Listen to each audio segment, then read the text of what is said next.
In today's video, we talk about Deep Space Nine, rules of acquisition after this.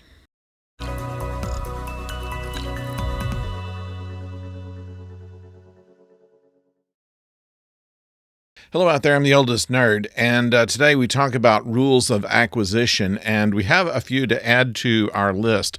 So far, we've had 8 rules of acquisition mentioned in the show, and we add number 59, free advice is seldom cheap. Number 22, a wise man can hear a prophet in the wind. Number 33, it never hurts to suck up to the boss. Number 48, the bigger the smile, the sharper the knife. Number 21, never place friendship above profit. Number 103, sleep can interfere, and it's cut off there. And so that's 6 more. And they also mention number 62, which was mentioned in a previous show, which is the riskier the road, the greater the profit. This all goes around Grand Nagus Zek, who has returned to Deep Space Nine, this time with an idea of how to deal with a race called the Docai, who live in the Gamma Quadrant.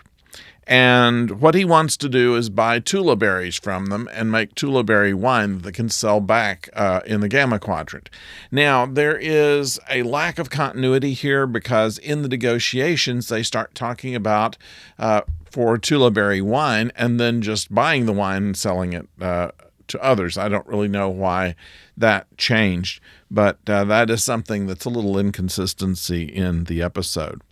We also have a Firingi waiter named Pell, who suddenly shows a great knowledge of the rules of acquisition and comes up with something very profitable and offers to Quark, which is a little capsule that looks like one of the bar snacks that causes you to have great thirst.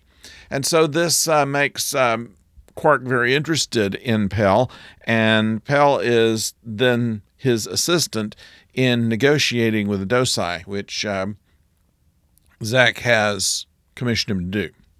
Okay, so much for all of this. Now, what we know is that you never can expect anything direct out of the Grand Nagus.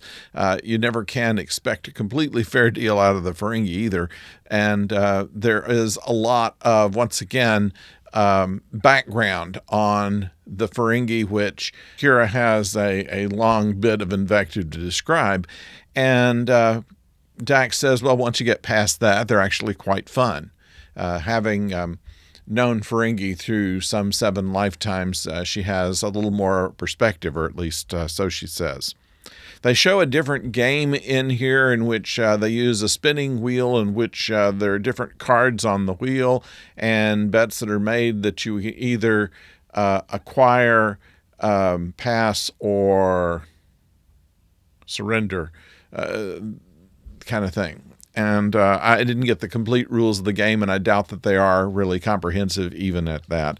But interesting to see that Dax has a very good way of doing it.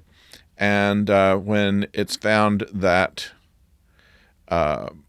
she's winning all of the time, they conclude that it's actually Curzon who has the knowledge of the game, of which Dax corrects, saying that Curzon played the game a lot but wasn't very good at it, and she was winning fairly consistently in that. The most important part of this episode, though, beyond just a little more insight into the Firingi, is what's in the Gamma Quadrant. Now, we have seen individual races come across from the Gamma Quadrant, but we haven't known what really is the big power there, which is something that Quark stumbled upon, and that is the Dominion.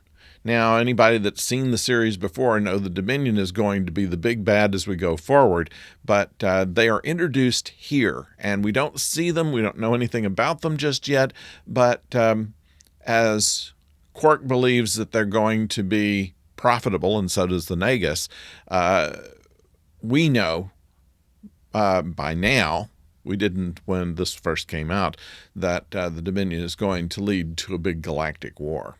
An interesting episode. It makes good use of the Firingi's misogyny, their interest in profit over all else, and another chance for Quark to become rich and give the bar to Rom, which is one of these things that's kind of like we're going to be rescued off Gilligan's Island. So all in all, a very entertaining episode, and I highly recommend it.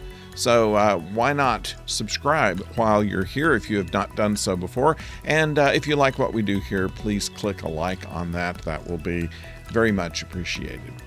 We have, and of course, there's a place below for you to leave comments, and we always read the comments and are always enjoy what you have to say. So I'd like to see what your point of view is on all of this. We're going to have everything on schedule as usual. We'll have the original series tomorrow. We will have Babylon 5 on Friday, but because of the long weekend, it may be Monday before we have our review out for the first Doctor Who special, but we will be watching it. We will be reviewing it. So if we're lucky, we can get it out on Sunday. If we're not, it won't be much longer than about midday Monday.